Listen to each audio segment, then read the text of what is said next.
faire ressortir ton côté bestial, montrer qui a le dessus, qui est l'homme, qui est puissant, faire ressortir ta puissance. Elle doit sentir que, ah ouais, le gars là, il est puissant. Deviens loup, mentalité red pill. Deviens loup, j'ai dit deviens loup, deviens loup. Salut mon gars, ça va la forme? Moi perso, ça va tranquille. Dans cette vidéo, on va voir comment être et rester un mâle alpha, un mâle dominant, même lorsque tu es en couple. J'ai fait cette vidéo parce que la plupart du temps, et lorsque je dis la plupart du temps, c'est 99% des cas, lorsqu'un homme est alpha ou dominant, ce genre de choses, lorsqu'il va se mettre en couple, petit à petit, il va commencer à perdre son statut parce qu'il va commencer à faire des concessions pour sa copine. Ok? Donc, voilà la raison pour laquelle j'ai fait cette vidéo. Pour que tu puisses rester la personne que tu es censé être, même en couple. Donc, comme d'habitude, n'hésite pas à t'abonner si tu aimes ce genre de contenu. Sur cette chaîne, on fait des vidéos sur les relations hommes-femmes, mais aussi motivation et mindset, état d'esprit. N'hésite pas à lâcher un like et un commentaire si cette vidéo te plaît. Sur ce, on peut y aller. Donc, je t'ai préparé 10 clés qu'on va voir ensemble pour rester un mâle alpha dans ta relation. Donc, on va commencer tout de suite avec le premier point qui est l'un des points les plus importants. Je le dis souvent dans mes vidéos, mais en tant qu'homme, tu ne dois pas avoir vu sur ta copine, tu dois avoir vu sur tes objectifs, sur tes projets, sur le futur, sur le grind, sur les ressources. Ok? C'est ça un homme. C'est le rôle d'un homme. Tu dois avoir vu sur tout ça. Et c'est ta copine qui a vu sur toi.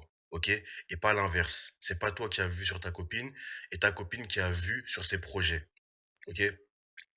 En tout cas, si tu veux être le mâle alpha, ça doit se passer comme ça.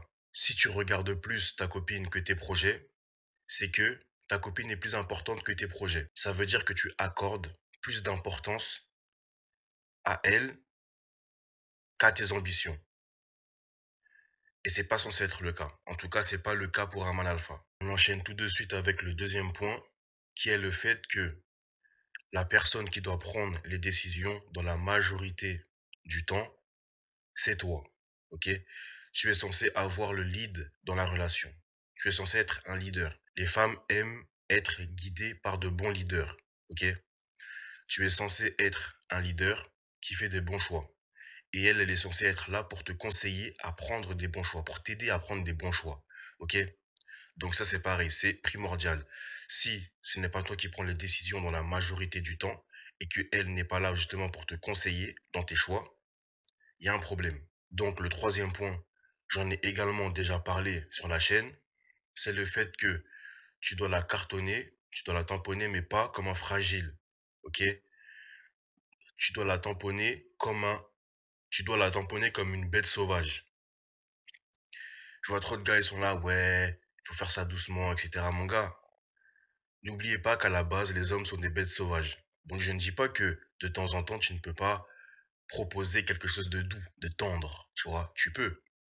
Mais tu dois aussi faire ressortir ton côté bestial, montrer qui a le dessus, qui est l'homme, qui est puissant, faire ressortir ta puissance. Elle doit sentir que, ah ouais, le gars là, il est puissant, tu vois. Donc pour le cinquième point, j'ai décidé de mettre le fait que tu dois ramener, tu dois absolument ramener des ressources à la maison.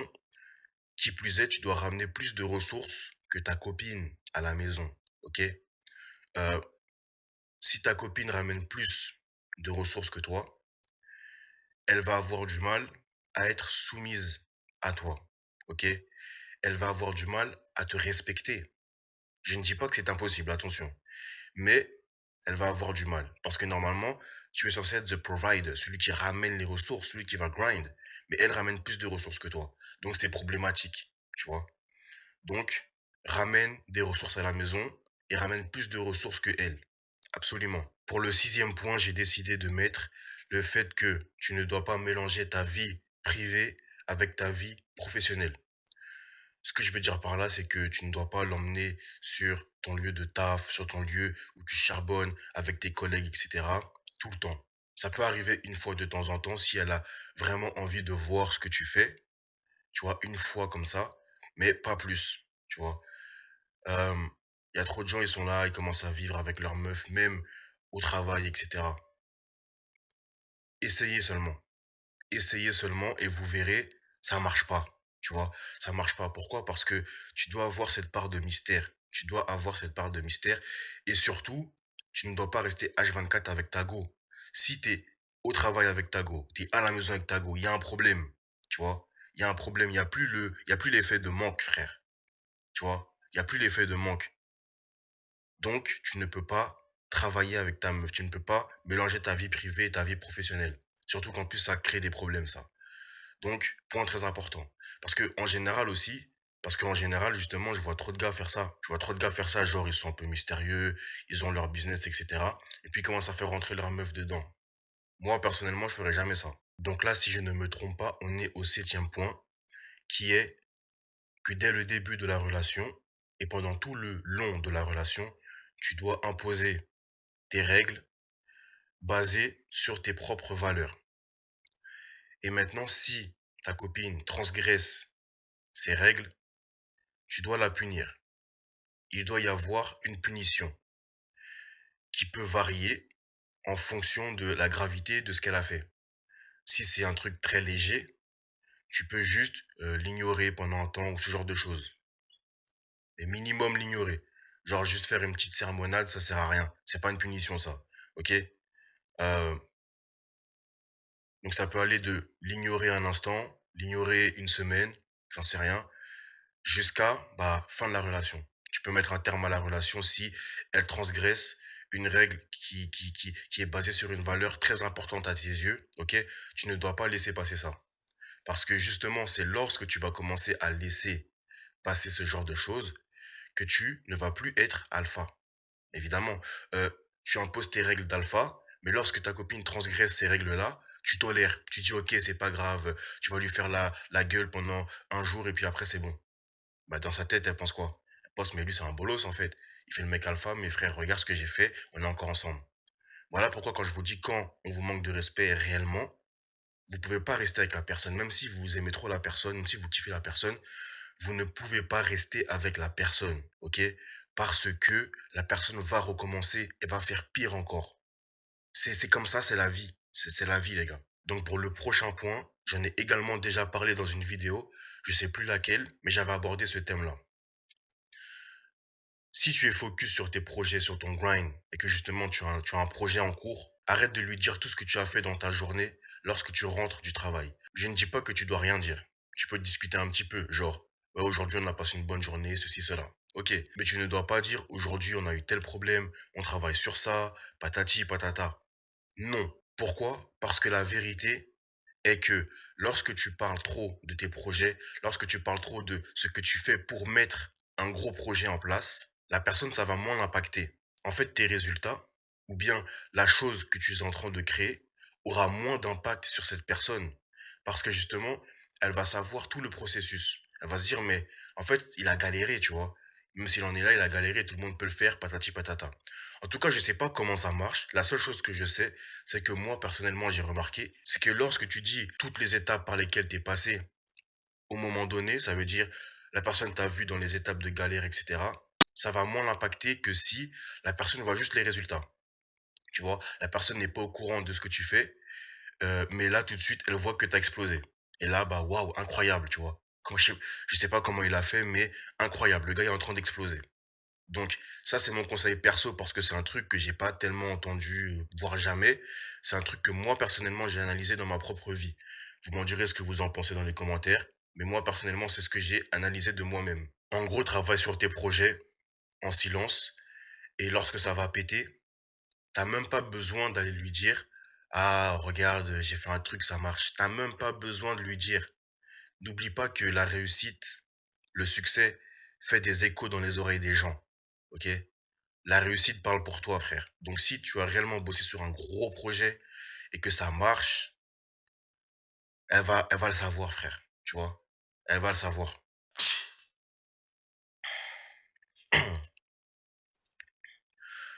Donc on arrive sur le neuvième et avant-dernier point, qui est le fait que tu ne dois jamais faire de concessions. OK? Peut-être que au début de la relation ou pendant la relation, elle va te dire: «Arrête de parler avec telle personne. Arrête de traîner avec telle personne. Aujourd'hui ne va pas au sport, reste avec moi. Aujourd'hui ne va pas travailler, reste avec moi». Ceci, cela. Quelles sont tes priorités? Frérot, quelles sont tes priorités? Est-ce que c'est de passer cette soirée avec ta copine ou est-ce que c'est passer cette soirée à aller pousser comme d'habitude? Passer cette soirée à charbonner comme d'habitude? Reste dans tes habitudes, frère. Ne fais pas de concessions. Si c'est toi qui fais le choix, si c'est toi qui fais le choix de, tu sais quoi, aujourd'hui, exceptionnellement, j'ai prévu un truc, on va quelque part, ok. Mais si c'est ta copine qui est là, ouais, aujourd'hui ne fais pas ceci pour être avec moi. Arrête de fréquenter telle personne pour que je me sente mieux. Patati, patata. C'est niette, c'est mort, frère. Ok? Parce que dès lors où tu vas commencer à faire des concessions, tu es foutu. Tu n'es plus alpha, frère. Tu n'es plus alpha. Si elle te dit arrête de traîner avec un tel et que toi tu arrêtes de traîner avec un tel pour lui faire plaisir, ne pense pas que tu es alpha. Ne pense pas que tu es alpha, dominant, ce que tu veux. T'es rien, frère. Ok? Donc, jamais de concessions.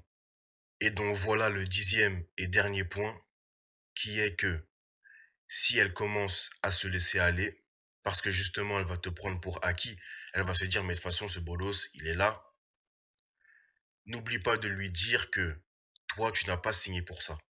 Tu peux lui dire, tu vois. Toi personnellement, tu n'as pas signé pour ça. T'as rien besoin de dire d'autre. Pourquoi?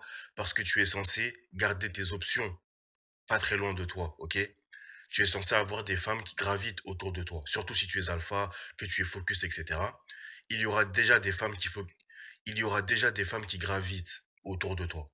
Donc, dès lors où tu vas lui dire que toi, personnellement, tu n'as pas signé pour ça et qu'elle doit faire attention et qu'elle ne doit pas se laisser aller et te prendre pour acquis, elle va tout de suite se dire dans sa tête, ah oui, merde, il a d'autres options. Donc, c'est soit je reste comme je suis, comme j'étais quand il m'a rencontré, soit il va me quitter pour une autre, pour une meilleure que moi, qui aura peut-être plus de valeur. Donc ça va la mettre au défi. Elle va se sentir en compétition. Et les femmes ont aussi besoin de ça, ok? Dès lors où elle sait que vous êtes acquis, c'est foutu, c'est foutu. Et un homme alpha n'est pas quelqu'un qui est acquis, c'est quelqu'un qui aime bien plaire, c'est quelqu'un... Alors, on parle souvent de alpha, sigma, je sais pas quoi, mais la vérité, c'est que tout le monde aime bien plaire, tu vois? Il n'y a pas un homme ici qui va me dire, ah, j'ai pas envie de plaire. C'est du mytho, tu vois? C'est du mytho. Il y a ceux qui savent que ils ont du mal et ils veulent pas travailler sur eux pour plaire, tu vois? Mais la finalité, c'est qu'ils aimeraient bien plaire, tu vois? Donc, les femmes aiment plaire, elles aiment bien être en compétition et faire la différence. Donc, mets-la en compétition et si elle commence à se laisser aller, n'oublie pas de lui rappeler ça, que toi, personnellement, tu n'as pas signé pour ça et que ça ne va pas durer si elle continue comme ça, ok? Donc voilà les gars, c'était mes 10 points pour rester un homme alpha, un mâle dominant dans la relation. Pour moi, c'est une vidéo très importante. Comme je vous l'ai déjà dit, euh, très souvent les 10 points que j'ai nommés dans cette vidéo, les gens ne l'appliquent pas et ensuite ça part en couille. Même si à la base, ils avaient un bon statut dans la relation. Ok? N'hésitez pas à mettre un like, un commentaire si cette vidéo vous a plu. Si tu n'es pas abonné, n'hésite pas à t'abonner pour plus de contenu de ce genre. Et frérot, n'oublie pas, restons focus sur le grind. Sur ce, à la prochaine. Ciao. Ça me ferait toujours mal au cœur de voir des refs se faire castrer par des meufs. Frérot, réveille-toi, t'es devenu son yinche. Tout ça parce qu'elle est fraîche. On va pas, on te voit pour draguer des chiennes. On s'en bat les couilles, nous ce qu'on veut c'est être riche. Ta copine te l'a mise à l'envers et mon frère avec toi faut que tu t'échètes bitch. Elle est toujours sur le marché même si ça en a pas l'air. Elle ne mouille pas sur ta gueule, sache qu'elle mouille que sur ton salaire. Allez, lève-toi maintenant, c'est...